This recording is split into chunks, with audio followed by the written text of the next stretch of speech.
Guys. Figures, right?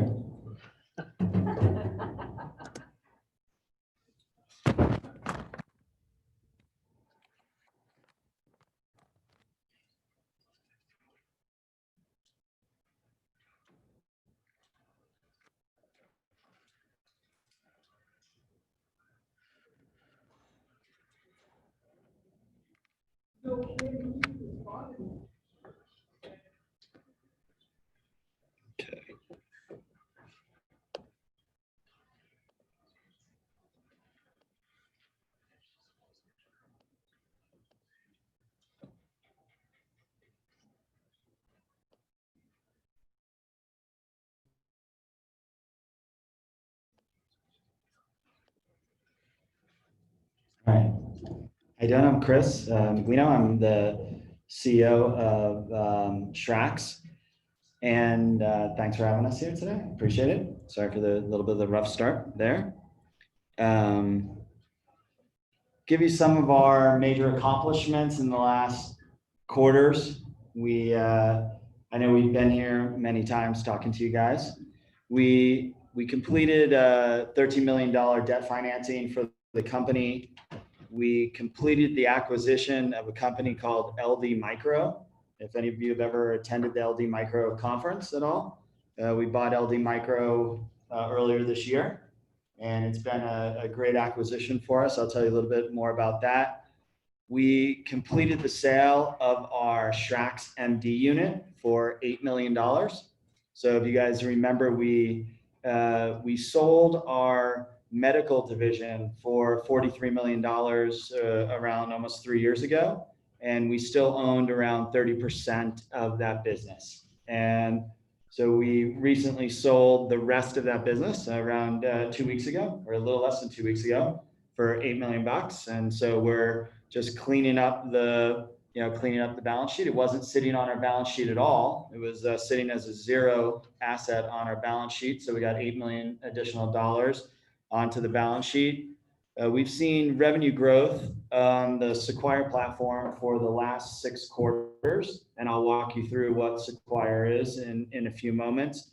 We separated our Sequire business and our Big Token business. So, I've come here a lot and spoken about our Big Token platform. It's a platform that lets consumers own their own data, and that business has grown significantly, and it's time to go out on it to its own. So we've cut a deal to move that into its own public company. So Big Token will start trading in its own public company in around 20 days from now. And SRAX will be will own, at this point, own around 88% of that company. We've raised around $1 million right now for that business. We anticipate closing an additional $2 million, so raise a total of $3 million for the Big Token business as it goes off onto into its own public company. And we've launched a number of new features into the Sequire platform, which I'll talk to you a little bit about.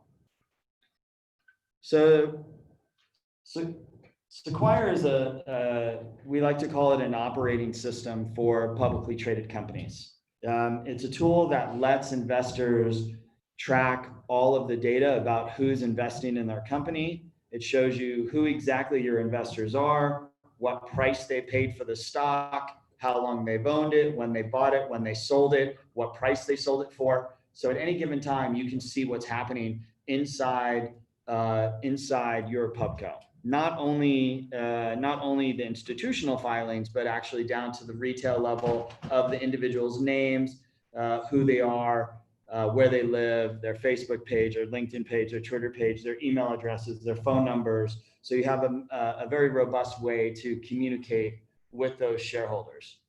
And our business has been the data business for the last 10 years. And this data set was something that I saw that really needed to be solved, because public companies are always wondering who owns their stock, who's selling their stock, and they rely on certain tactics within this business to try to drive awareness around their stock without really understanding what is actually going on within the stock. So we built this platform to counteract that.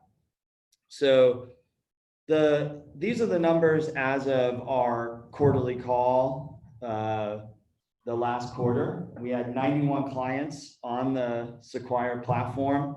We launched an institutional investor section so that companies could search their institutional investor ownership. They could see other people that were invested institutionally in other companies. So you could look at your competitors and see who was invested there. You get the phone number and the name of the person that made those investments in those companies. We launched the survey section so that companies could survey their shareholders, so that you could launch a survey to your entire shareholder base. You could actually launch a mock proxy and send it out to all your shareholders and then see how they answered those questions. Then you could see how each individual shareholder answers those questions, what they say, and so you know if you need to call somebody and talk to somebody about a particular answer, depending on the amount of shares that they own. Inside the Sequire platform, out of the 91 clients, we have around 1.5 million shareholders of those 91 companies. So out of those 1.5 million shareholders, we've learned a lot about who these investors are that are willing to make investments into different types of companies, into OTC companies, into NASDAQ companies, into cannabis companies, into green tech companies. So we have a really robust profile of who these investors are, which helps us create better targeting abilities for our clients when they want to go out and find new investors for their company. So coming here and meeting people like yourselves about investing, we do that same thing digitally for these companies, and we help them do that online. So having 1.1 million investors that we know how many shares they own of each of these companies is an important part of understanding the data around these investors. And then we've launched the virtual conference tool. The first big virtual conference that we're doing is the LD Micro Conference on December 14th and 15th. We'll have between 300 and 500 companies at that event. And we've built the entire platform to manage those virtual presentations. So here's some of the features inside of Sequire. This is the one that I like the most is the ability to track exactly who your shareholders are and see how many shares they have and what price they bought them at and what price they sold them at. Because a lot of times I'll get phone calls from people and they'll say, hey, they'll leave a message on my machine because I never recognize the number, and so then they'll leave a message saying, this is a shareholder, I want to call back right away.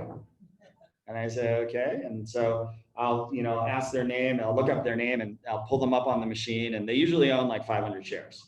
And then, but every once in a while, somebody calls and owns 30, 40, 50,000 shares. And, it's, at that point, you want to know who you're talking to. So you can go in here, you can go to their Facebook page. You can see if they're going to vote for Trump or if they're voting for Biden. You can see what they're up against, what are the things they're interested in. You can go to their LinkedIn page, see where they work, see what they do. You can go to their Twitter page, see if they're posting anything, see what their activity is. So by the time you talk to them, you get a sense of where maybe their mindset is when you're having that conversation. You have their email and you have their phone number right from within the system, so that you then can email them, and not only them alone, but you can email all your shareholders, so that you can email your earnings releases to all your shareholders. You can text message your earnings to all your shareholders. You can invite them to your earnings calls through a text message, through an email message, all through the interface of the platform.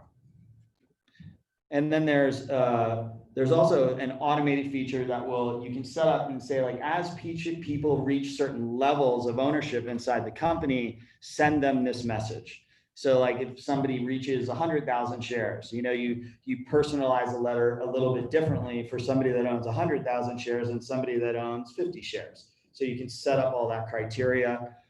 Inside the institutional database, I talked about this a little bit earlier, but you can see who owns what inside your company and what the trend looks like over time of these institutions. This data has been readily available on many platforms. This is like what you're getting inside of Bloomberg Terminal, or what you're getting inside of NIPRIA or other platforms like that. But here it's, we've set it up in a way so that it can be a prospecting tool for the pubco to understand who's investing in the competitors, so you then can make a marketing list to go ahead and market out to those individual shareholders and try to get meetings with them and say, if you're interested in this company, you might be interested in our company as well.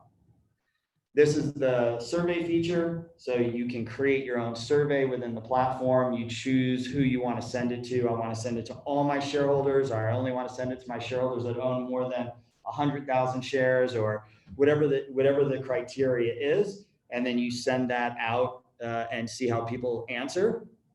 And then we have a tool that lets companies manage their warrants and their options. So you can manage all of your warrants within this platform.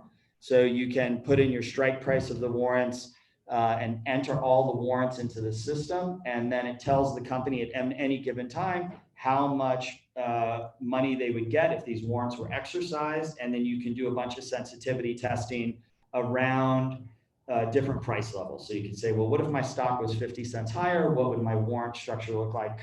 How much more money could I potentially get?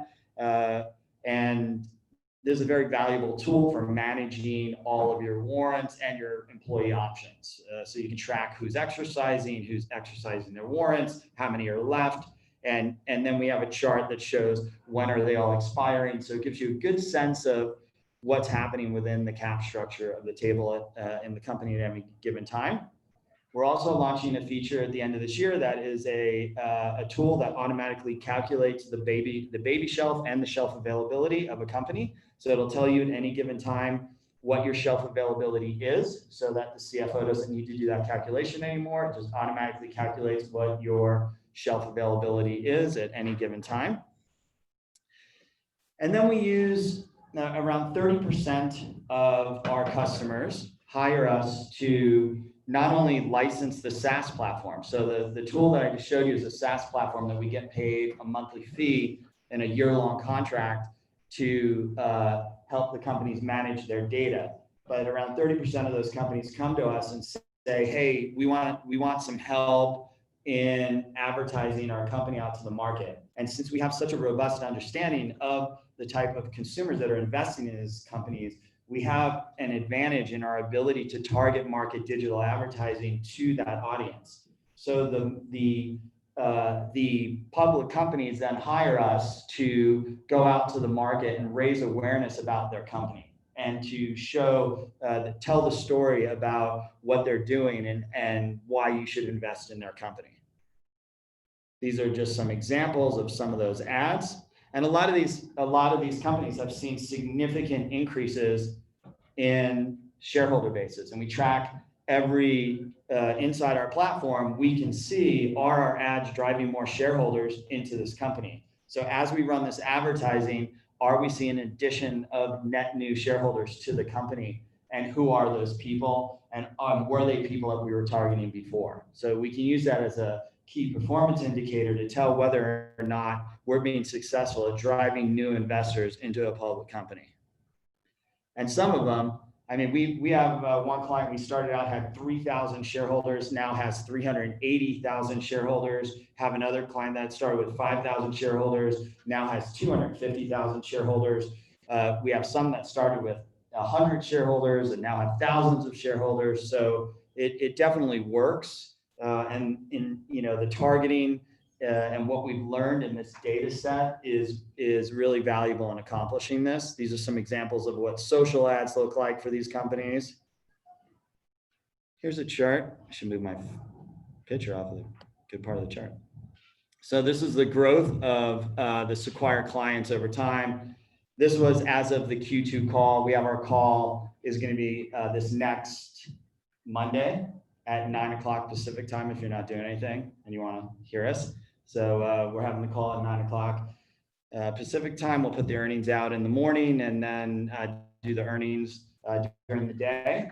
And this has been the growth of Sequire. We started last year at around 12 clients. We grew that up to 91 clients relatively quickly.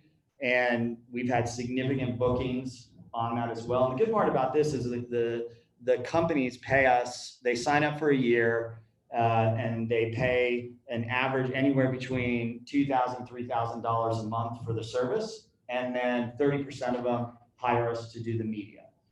So the recurring revenue of the platform is really valuable. Once you get in there with the companies on the platform, it becomes very sticky because the data gets embedded in the system, and it gets very difficult for the company to extract that. I mean, they can take all their data out of there if they want, but it's very convenient for them to have it all in one centralized location with many different features.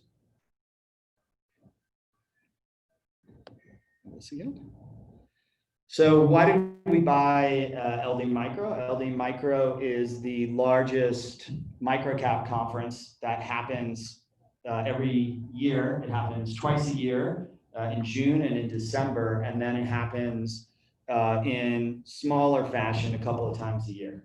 So we've, Chris Lahiji, who is the CEO of LD Micro, is like I like to call him the Kramer of small cap stocks, because he knows everything about every single small cap stock that exists. You can ask him any company and he knows everything about it. And this last conference they did, they had almost 500 companies at the conference, and that sales channel of him knowing all of those CEOs has been an amazing sales channel for us in signing companies up for Sequire and driving more people into the platform. And we closed the deal in the middle of September, and we've been at it now for a month and a half, and it's been working really, really well. And we're about to launch our first virtual conference on December 14th and 15th, coming up here pretty soon.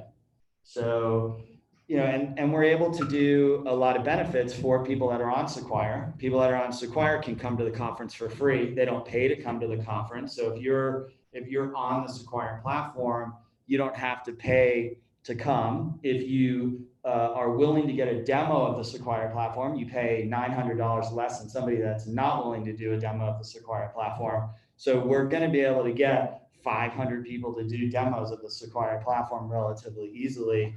And it's been working really, really well. Not only is LD Micro a conference though, but LD Micro is an index as well. So I don't know if anybody ever goes to ldmicro.com, but ldmicro.com is a index of a lot of different small cap public companies. And they run the index on the website. And there's a lot of things that we're going to be doing to the website to create a community of investors. So imagine as these in the conference that we're going to throw in December, in order for the companies to come for free, their only cost is that they have to invite their investors if they're on Sequire.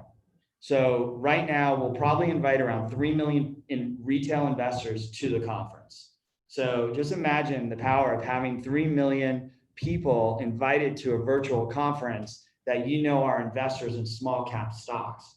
That is a really valuable audience and could really drive awareness to those small cap companies that want to get attention. So that's an important piece of what we're doing. And then we're building a community around all of those investors. We're going to build an audience and tools and services and a bunch of different things to that retail audience. So we think it's an elevated format. It'll be, be a new format to reach people for this, for December. We're doing a format where not only you present like this for half an hour, but you talk for 10 minutes and then you get 10 minutes of 3 analysts asking you questions. There'll be many people be invited into the conference. I've told you about the community, and we're enhancing the index as well. So then, people say, well, whatever happened to that big token thing that you talked to us about 2 years ago? Well, we think it's a great business still, and it's doing fantastic. We hired a new CEO to run it. Guy's name is Malcolm Casal. Malcolm was on our board for 8 years and still is. Malcolm has started 11 companies, sold every single one of them successfully. Never done a public company before. This will be his first public company. So we've moved Big Token into a company called FPVD. That's the symbol if you want to look at that one. So it's FPVD is the symbol, and they'll be off on their own, and we'll own a lot of that business, and hopefully they can turn that into a $1 billion business. They still are. They're growing. They've cut a lot of deals with P&G and Kraft and Unilever and all kinds of advertisers and big marketers to help consumers own their own data. So the whole play around Big Token was a tool that allows consumers to own all of their own information and own all of their own data. And that team is experts in data privacy, data ownership, data aggregation, the sale of that data that's been aggregated as well. So we hope that the market recognizes the value of this. We're already seeing an uptick in the valuation since we've taken it and spun it off. And Big Token has been a piece of the business that's cost a lot of money for SRAX. We've spent a lot of money on building Big Token up. And as you can, we'll have some numbers available for you on the 16th about what SRAX looks like without the Big Token business. So that's that. Let's see if anybody has any questions about what we're doing, and or if anybody wants to sign up for Sequire, we can go there too. So I'd be happy to. Yes. I'll go ahead and take that one back. Get stuck question. Where? Hey, Chris, you had time you sold the medical division that you had two other verticals that you were speaking about that you thought might grow that big. What's happened to that business? So the two other verticals were Big Token and Sequire, but also under Big Token, we also had we were focused around automobiles and fashion and stuff like that. That all got consolidated under Big Token because what was happening was that sales team was having a lot of success selling that data to those brand marketers. So we moved all of that underneath Big Token and then left all the public company stuff under Sequire. And then I think that you issued, there was a rights offering or something on Big Token? Yeah, the question is there was a rights offering. Yeah, that rights offering still exists out there today. And we're still going through, what to do with that. So we'll make that decision after this gets spun off into its own public company. It was a dividend actually. So it was a dividend out of Big Token. So some of you that own the stock might have that sitting as a blank number in your account.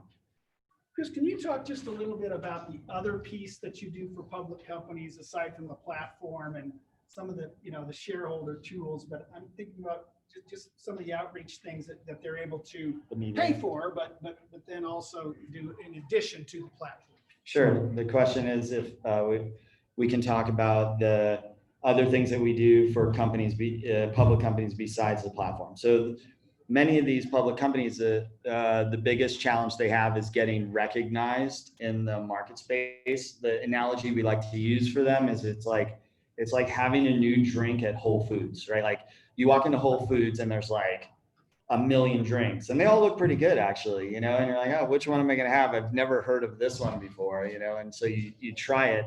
So it's all about branding and marketing for those companies. And it's the same thing for public companies. They have to have their name out in front of people that are willing to buy these type of stocks again and again and again and again. And historically in this business, what has happened is people have relied on click-through rates and landing pages and people leaving names inside of landing pages. When's the last time anybody in this room filled out your name on a landing page anywhere?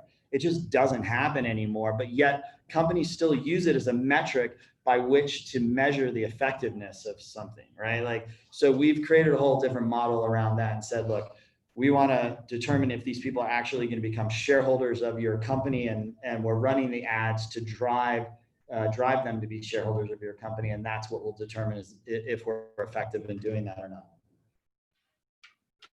Yes. What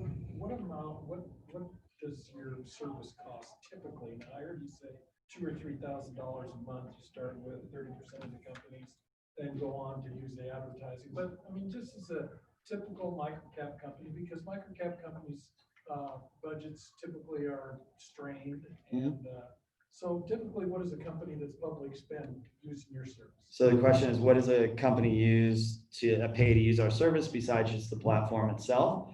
So the company, OTC and pink sheet companies pay $1,500 a month, and any listed companies pay $3,000 a month. We have around 50-50 split between those companies.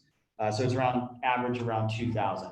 Around 30% of the customers that hire us spend around $250,000 a year on marketing their stock.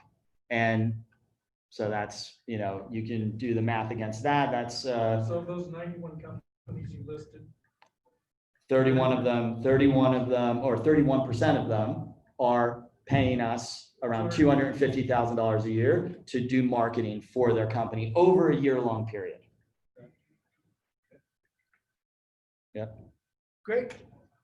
Thank you. Thank you. Appreciate it. So we're going to take a quick break.